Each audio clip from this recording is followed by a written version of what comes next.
There we go. Hey, what's going on with you, everybody? I'm your man, Aaron Arnold. And I'm Lindsay Arnold, and we are the Powerhouse Couple with Powerhouse Couples for Life in Indianapolis, Indiana. And we're so glad to be here tonight to drop some jewels. We're talking about the three poisonous darts of relationships today. And so Yes. let's talk about what is that. That really is about conflict. Let's talk about that's the conflict that happens in our relationships. And definitely, go ahead. The three bad guys in the relationship that cause havoc. Yeah, the first one is it goes off his name. It's the bad guy. Hey, the bad guy is the one we gotta find somebody at fault or something to that factor, and that's called havoc. First one. You know what I mean? The sound effects. Yeah, absolutely. You gotta get the sound effects along with it. The second bad guy is what? Is the demand withdrawal. Somebody demand conflict and the other person withdraws from it. Both of those things cause more conflict. And then also the last one, withdraw. We'll start with the first one, the bad guy. Okay. Now we really have to dive in and talk about now how when you guys argue or you have conflict, how do you go about in having your conflict? Is it the first one where there's somebody's pointing out the bad guy, or what's what? How do you do on that? Yeah. Okay. This also the second one. Now who's up there demanding the conflict and who withdraws?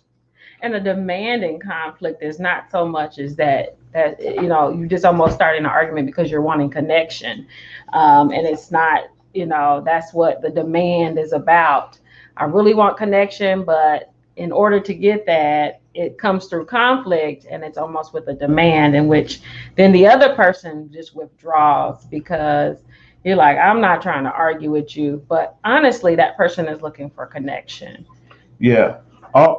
All three of them is really a sign and telling to say, hey, I want to be understood. I want you to understand my feelings, my thoughts, and where I'm really coming from. Yes. And that's really all conflict is. It's really identifying that and wanting to reach out to the other out to your mate and saying, hey, I want you to connect with me. Yes. You know what I mean? And that's the number one like reason why relationships have faltered, they have trouble is because it's not, yes, communication and things of that sort, but it's the lack of emotional connection.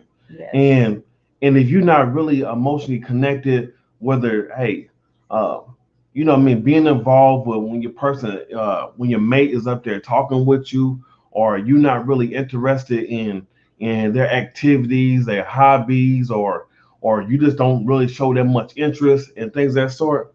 I mean, hey, that's gonna cause emotional withdrawal, and then what?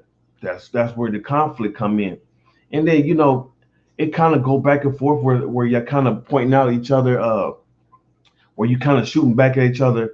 Oh, you do this and you done that. Yeah. So hey, but also when you help identify these three areas, it really helps you connect more and to say, you know what?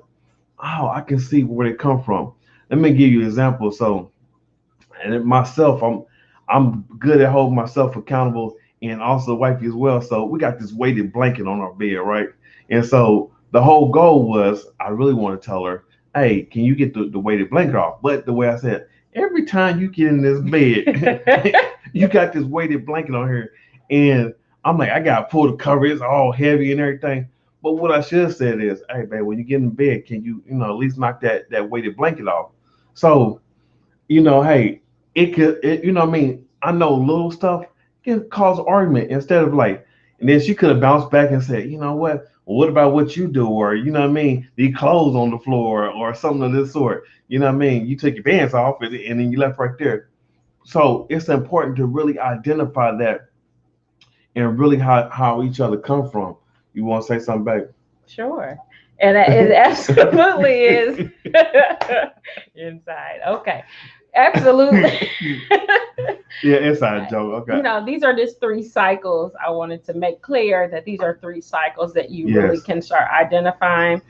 to help you guys say, we're not going to go through this cycle. And he's right. The bad guy is that pointing, blaming one another for who's at fault.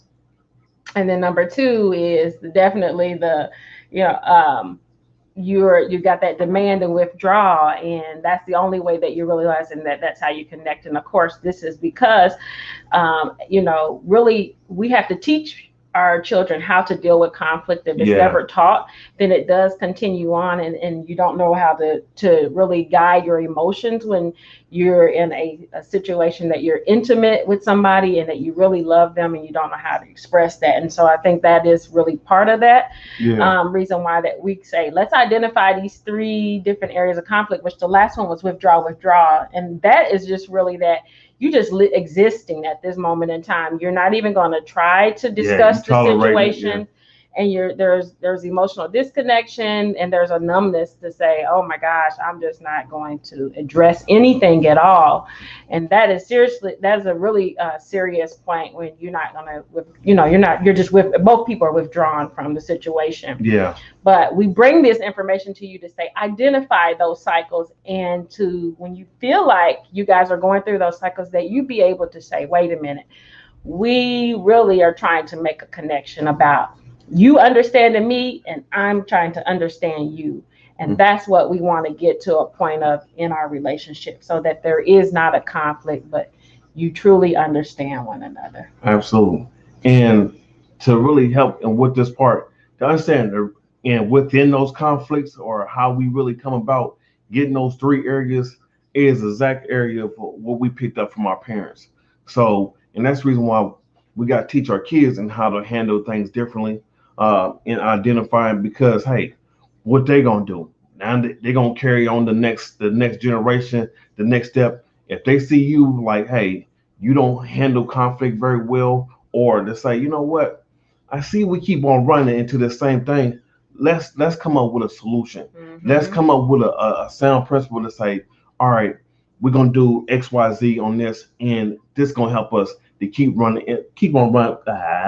from running back into this, right? So you got to put those things in place, and like I said, really recognize that's exactly where everything it comes from. We model exactly our parents and where we got that. So, like I said, we're very education and all that, educated and all those things, but those are the areas and where we pick that stuff up from, and so we got to really realize that part, and then like I said, just really go forward and really recognize that, and this is a different pattern. And so we hope that this was really helpful for you guys, and that you guys get connected and going forward, identifying your patterns, identify these cycles, and so that, hey, you both connect and you can both end that part. So we're gonna really come back in and cycle part 2 and really help you in and understand this even deeper, so that you guys can grow and get even better. All right. We love you. We're the Powerhouse Couple. You guys take care. All right. All right. Bye-bye.